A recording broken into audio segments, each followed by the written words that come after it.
Hi my loves, welcome back to the Starscartel channel. If you don't know, I'm Star. Thank you for joining me for March Madness. If you don't know, I will be celebrating my birthday all March long by glorifying God. Okay, and for those that are interested, my birthday is actually March 30th. Okay, let's get into the message. The message comes in the form of song. And the song is by Janelle Monáe and it's called I Like That. Um, So I'm going to read the lyrics. Sometimes a mystery. Sometimes I'm free, depending on my mood or my attitude. Sometimes I want to roll or stay at home. Walking contradiction, guess I'm factual and fiction.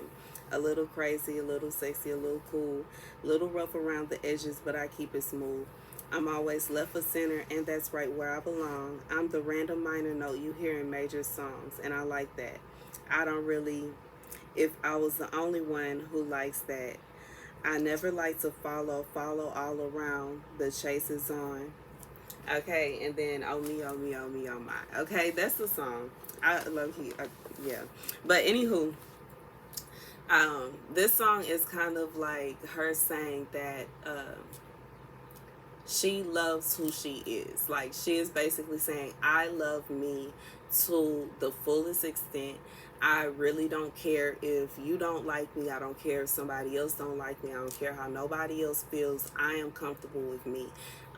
What I like about this song is it's kind of like basically saying that you are not going to change or alter who you are for someone else. Okay. Um, Sometimes regardless to what you do or what you say, you can make other people uncomfortable, and like you could literally not even be intending to. But I just feel like this song is about saying like um I am me, okay, and I am not going to stop being me even if it makes someone else upset that I'm being me. Sometimes we end up in situations where other people are trying to pressure us into becoming someone that we are not, or behaving a way that we don't behave. Um, and it could be in so many different ways, regardless if it's somebody trying to make you mad or somebody trying to make you um, act a certain way or do certain things. Like I just feel like for someone, you may be experiencing someone wanting, like doing certain things to you in an attempt to get a certain reaction out of you, and the reaction that they are receiving is not what they are expecting, and you're just like, you know, it is what it is. Even if it's not what you thought I was going to do this, but I did that, and I am who I am. You know, it's like it's almost like that is for somebody. Like it's like somebody that's trying to get a reaction, regardless if they're trying to make you mad or if they're trying to make you upset. They want to see you sad. They want to see you crying, or whatever kind of reaction they're expecting to get out of you. For some of you, it's somebody that wants to see you lash out, but you have been working on yourself. You have been working on controlling your emotions. You know, I used to have anger problems real bad, like real bad, real bad. It would be so easy to get me to pop off, and now it is just like I'm good on that. I'm just not in the mood. I don't have time. I don't have the energy. I refuse. I have learned so much about preserving my energy for what is important to me. And you know, I can't lie, that is something that I learned while I was living off grid. Like it is so important to not allow little things that don't matter to get you all roused up to where you are so tired you can't do nothing else. Like I refuse. I that was something that I actually took my time. I realized that if I paid attention, not only just finding the fastest way to do something, but the best way to do it in a sense to where I can fit it into my schedule, I can get it accomplished in a time period I need to get it accomplished to ensure that I fully do it to the fullest extent, to the best of my ability, and simultaneously I don't tire myself out to such an extent that I can't do anything else. You know, I feel like there have been times when I would try to do something and I would put so much energy into it that I wouldn't be able to do anything else. But I have been working really hard on managing my energy, managing my time, and just, managing myself in general. But yeah, for somebody, you have been managing this. You have been getting your emotions together. You now realize that when you get upset, when you get angry, when you are screaming, when you are cussing, when you are acting a fool, it takes out so much energy. By the time you get through, you then passed out, you sleep, you tired. Like you did acted a complete fool. Now you tired. You tired. You can't do nothing else. Probably had all kind of other plans, but now you can't do that. You realize that when you spend all day crying and all you can think about is sad things, the whole day is bad. Everything is awful. Everything is making you upset. It's like sometimes some emotions are necessary. Sometimes there are moments when it gets to the point that you got to get upset, you got to be mad, you got to express that feeling, express how you're feeling at that time.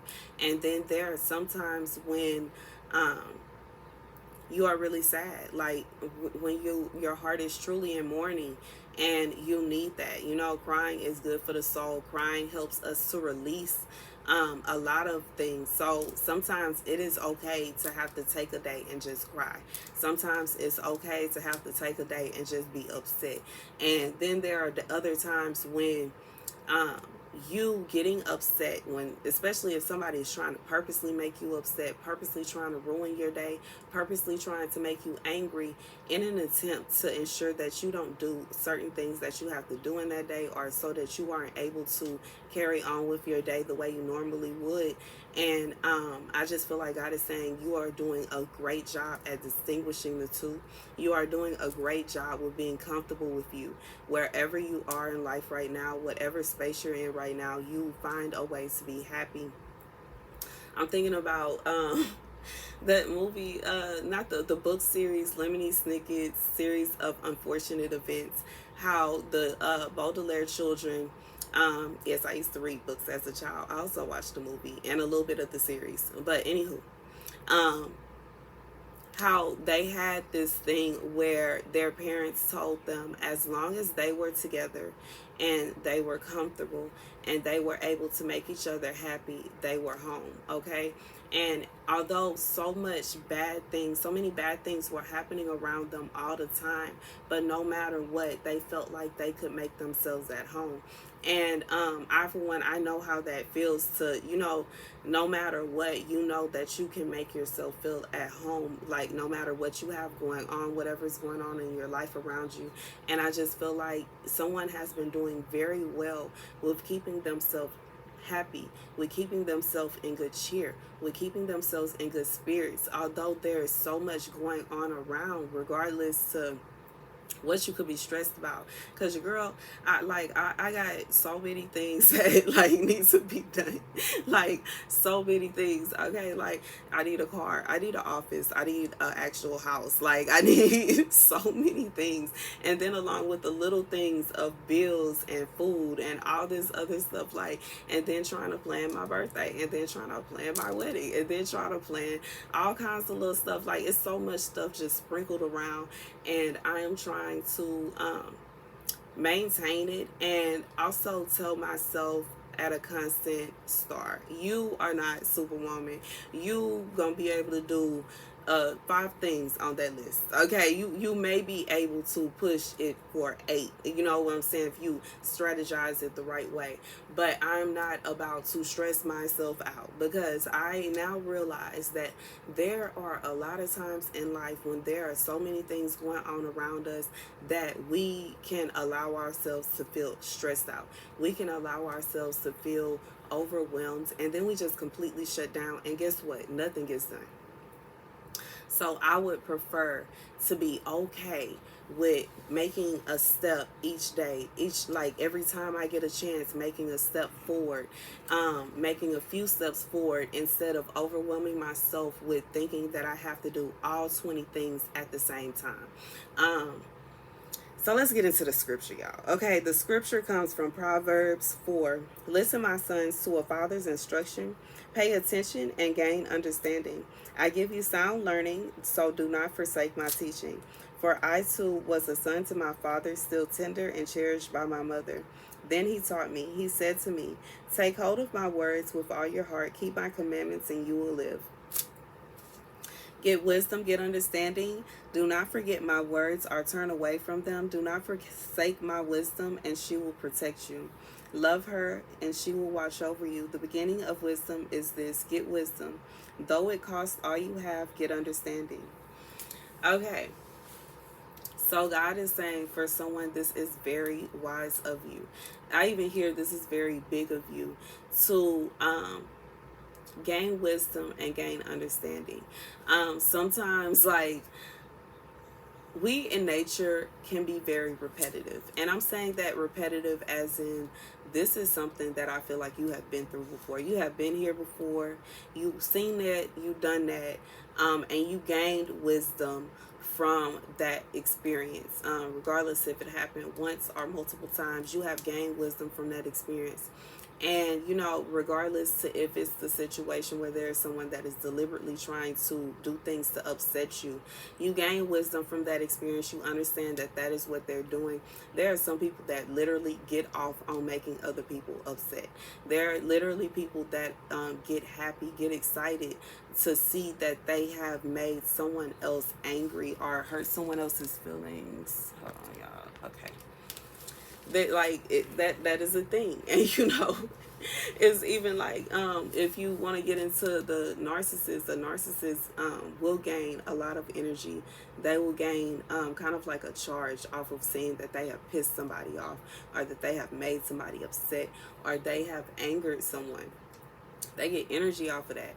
And I just feel like God is saying that you have learned from this, regardless if you have learned in a sense of it's like the same person every time, or if you have learned in a sense that someone else has done the same thing and you realize immediately what they were doing. And I just feel like God is saying it's cool. Like, let them carry on. Just let them carry on. Just let them carry on. Just let them carry on. And know that he is watching all of that. Like, he sees all of that. And he also sees you. Okay? It's almost like this is a test for you. And in the midst of this test, you are passing. Like, you are passing with excellent flying colors. Okay?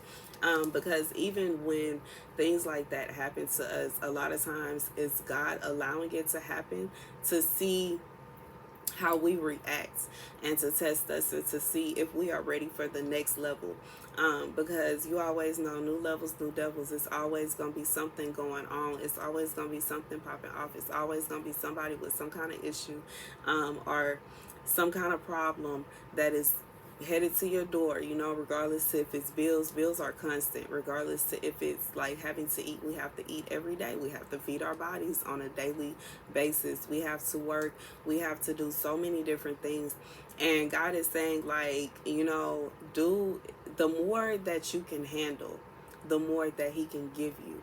He cannot give you certain things if you can't even handle it at the level you're at. But once you're at a level where you're like, okay, I got this, then God can give you more. And so it's not always what it looks like. Sometimes God allows certain things to happen so that you'll be ready. Okay. And yeah, that is literally the message. God is saying that he is proud of you for sticking to being yourself, sticking to loving yourself, sticking to your own beliefs and your own, sometimes it can be hard, especially like you never know where God is going to throw you or what God is going to throw at you. And, it can be hard to be one person that believes one thing and, a lot of other people around you believe something else, or they don't exactly agree with what you agree with. It's better to agree to disagree and move forward. And I think that's what you're on. You're agreeing to disagree and moving forward instead of changing your beliefs to fit everyone else's. Because in reality, if you start playing a game like that, I just feel like you will end up miserable. And not only would you end up miserable, they will probably see you as being fake, because you have now changed your beliefs to fit in with what they think. And it's okay to not believe the same thing. It's okay to not be in complete agreement with someone. It is okay. Like, it's not like you just got to believe everything that they believe, and they just got to believe everything that you believe. You can still be friends. You can still maintain whatever kind of relationship without forcing your beliefs on them, or them forcing their beliefs on you. That's the message. Thank you guys for watching. Be sure to like, share, and subscribe.